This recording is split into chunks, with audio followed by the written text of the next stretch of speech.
Le président de la République est celui autour duquel tourne, pour ainsi dire, toute notre vie politique depuis l'avènement de la Ve République. Il est la clé de voûte de nos institutions. Par conséquent, l'élection présidentielle est aujourd'hui la plus importante de toutes. Elle est l'élection qui, pour la durée du mandat conféré, va avoir le plus d'influence sur la direction de la nation et qui va orienter pratiquement toutes les autres élections.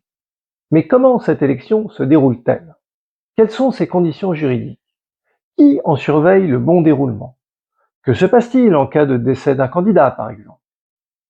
C'est tout cela que je vous propose de découvrir avec moi dans ce qui suit.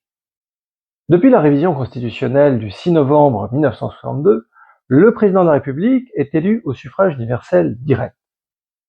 Si vous voulez tout savoir au sujet de cette révision absolument fondamentale, vous pouvez vous reporter à la vidéo consacrée au référendum du 28 octobre 1962 que vous trouverez sur cette chaîne. L'élection du président au suffrage universel se déroule au scrutin majoritaire uninominal à 2 tours. Cela signifie que les électeurs votent pour une personne et non pas une liste de personnes, c'est la signification du terme uninominal, et que, pour être élu, il faut recueillir la majorité absolue des suffrages exprimés. Si, lors du premier tour, aucun candidat n'obtient cette majorité absolue, un second tour est organisé le 14e jour suivant. Seuls peuvent se présenter à ce second tour les deux candidats ayant obtenu le plus de suffrages lors du premier tour. Bien évidemment, un des deux candidats arrivés en tête au premier tour peut toujours décider de ne pas se présenter au deuxième. En ce cas, il sera simplement remplacé par celui qui est arrivé en troisième position. L'élection présidentielle a lieu 20 jours au moins et 35 jours au plus avant la fin du mandat du président en exercice. Il revient au gouvernement de convoquer par décret les électeurs dans le délai prescrit par la Constitution. En cas de vacance de la présidence, par exemple si le président en exercice démissionne, comme le général de Gaulle en 1969, ou décède comme Georges Pompidou en 1974, ou bien en cas d'empêchement, par exemple pour cause de maladie, le scrutin pour l'élection du nouveau président a lieu 20 jours au moins et 35 jours au plus après la constatation de la vacance ou de l'empêchement. Peuvent se présenter à l'élection les citoyens français, âgés d'au moins 18 ans et jouissant de leurs droits civiques. Toutefois, les personnes qui désirent être candidates doivent également remplir une autre condition beaucoup plus difficile. Les candidats à la candidature doivent en effet recueillir les signatures d'au moins 500 personnes détentrices d'un mandat électif, issues d'au moins 30 départements, et sans que plus d'un dixième d'entre elles puissent être élues d'un même département.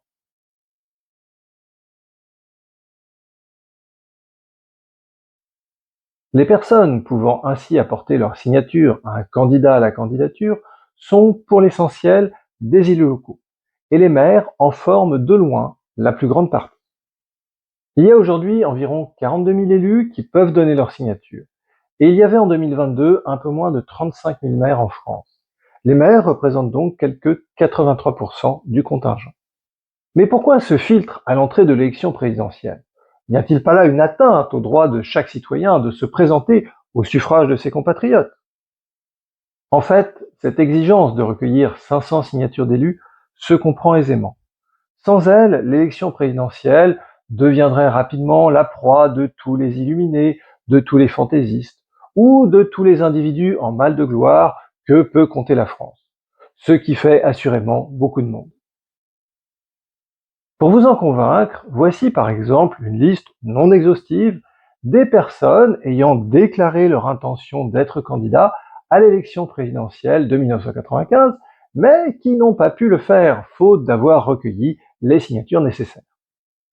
Monsieur Godinot, qui se présentait pour soutenir la cause des bouilleurs de cru. Albert Dupont, dit Mouna Aguigui, qui se présentait comme citoyen du monde, Don Quichotte des temps modernes, et dont le programme comportait l'ouverture du boulevard Saint-Michel jusqu'à la mer. Madame Chen Ji-van, présidente de l'association Tradition Tao Antique. Monsieur Vialet, qui prétendait avoir inventé un remède contre le cancer à base de chocolat chaud et d'eau de vie de Mirabelle. Monsieur Dervin, président du Mouvement socialiste populaire pour l'Europe chrétienne, désigné par le destin du fait de son don prophétique pour diriger la République. Monsieur Cap, président de l'Association française des bègues. Monsieur Gauchy, président de l'Association de défense des rapatriés d'Afrique du Nord. Monsieur Nicolo, pour les peuples des Dom-Tom. Monsieur Chrétien-Marquet, patron d'une entreprise en difficulté. Monsieur Véron, PDG de l'entreprise Majorette.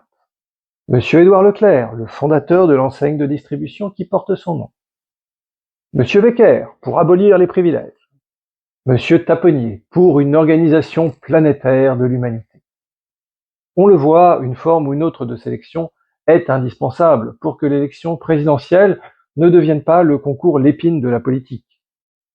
Rappelons que le concours Lépine, qui existe depuis 1901, récompense chaque année les meilleures inventions françaises, et que l'on trouve aussi bien les idées les plus sérieuses que les plus loufoques ou les plus farfelues.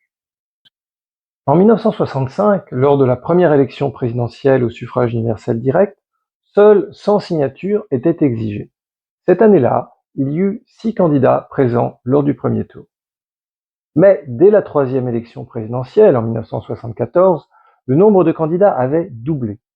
Cette inflation rapide amena donc, en 1976, une modification des critères de sélection des candidats, et le nombre des signatures nécessaires fut porté à 500. Cependant, cette réforme n'a pas réussi à diminuer durablement le nombre de candidats présents au premier tour de chaque élection présidentielle. Un record a même été atteint en 2002 avec 16 candidats. Depuis, le nombre de candidats au premier tour n'a jamais été inférieur à 10. En 2022, ils ont été 12 à s'affronter. À chaque élection présidentielle, il y a donc 5 ou 6 candidatures que l'on pourrait qualifier de candidatures de témoignage, en ce sens que les candidats ne peuvent pas espérer dépasser quelques pourcents des suffrages exprimés. Ce qui n'est pas sans poser problème pour l'organisation de la campagne électorale, car la loi impose une forme d'égalité dans l'accès aux médias. Par ailleurs, et paradoxalement, il s'est avéré que la règle des 500 signatures risquait aussi d'écarter des candidats ayant un fort potentiel électoral. Le cas le plus récurrent était celui du candidat du Front National. Ainsi, pour l'élection de 1980, Jean-Marie Le Pen n'a pas réussi à obtenir les signatures nécessaires pour pouvoir se présenter. Par la suite, à chaque élection présidentielle, le Front National, devenu en 2018 Rassemblement National, a toujours eu beaucoup de mal à obtenir ces signatures, malgré un grand nombre d'électeurs. Le même problème s'est posé en 2022 avec le parti Reconquête, nouvellement formé, et que les sondages créditaient d'un potentiel électoral à 2 chiffres, et qui, jusqu'à la dernière minute, a dû batailler pour obtenir ces signatures. Avec près de 42 000 élus pouvant signer, le réservoir semble pourtant très vaste, puisque théoriquement, jusqu'à 84 candidats pourraient recueillir les 500 signatures nécessaires. Mais ce qui retient nombre d'élus d'accorder leur signature, c'est bien évidemment la crainte que cette signature ne soit interprétée comme un soutien du candidat pour lequel il signe. Cette crainte est sans doute d'autant plus grande que, depuis 2017, le nom de tous ceux qui ont signé pour un candidat ou un autre est publié par le Conseil constitutionnel, alors qu'auparavant, pour chaque candidat, seuls les noms de 500 signataires étaient rendus publics après tirage au sort. À l'évidence, le système de sélection tel qu'il existe actuellement n'est pas complètement satisfaisant, puisqu'il ne remplit pas le but qui est le sien, à savoir ne retenir que les candidats qui ont une chance sérieuse de figurer au second tour. Cependant, jusqu'à maintenant, aucune formule de remplacement qui fasse consensus n'a pu être trouvée. Aussi reste-t-il en l'état. Le Conseil constitutionnel est l'organisme qui est chargé de veiller à la régularité de l'élection présidentielle. Il établit la liste des candidats après recueil des signatures, proclame les résultats de premier et second tour et reçoit les recours éventuels. Il peut également décider de reporter ou même de recommencer l'élection dans certaines circonstances précises. La Constitution prévoit 3 cas. Si, dans les 7 jours précédant la date limite du dépôt des signatures, une des personnes ayant annoncé publiquement son intention d'être candidate décède ou se trouve empêchée, le Conseil peut décider de reporter l'élection. Si, avant le premier tour, un des candidats décède ou se trouve empêché, le Conseil doit prononcer le report de l'élection à une date ultérieure. Enfin, en cas de décès ou d'empêchement de l'un des 2 candidats arrivés en tête au premier tour, le Conseil déclare qu'il doit être procédé de nouveau à l'ensemble des opérations électorales. Initialement, le mandat du président était de 7 ans. Mais, depuis la révision constitutionnelle du 2 octobre 2000, ce mandat n'est plus que de 5 ans. Par ailleurs, la révision du 23 juillet 2008 a introduit une nouvelle limitation, puisque désormais, nul ne peut exercer plus de 2 mandats consécutifs. Concernant ce dernier point, si vous voulez en savoir plus, et notamment si vous vous demandez si cette limitation à 2 mandats consécutifs est une bonne ou une mauvaise chose, vous pouvez regarder la vidéo qui lui est consacrée et que vous trouverez dans la section Débat et controverses. Voilà, vous savez désormais l'essentiel de ce qu'il y a à savoir concernant les conditions de l'élection présidentielle telles que prévues par notre Constitution. Merci d'avoir passé ce moment avec moi. Vous pouvez grandement aider mon travail en aimant cette vidéo, en la partageant et en vous abonnant. Car n'oubliez pas, le droit, c'est passionnant.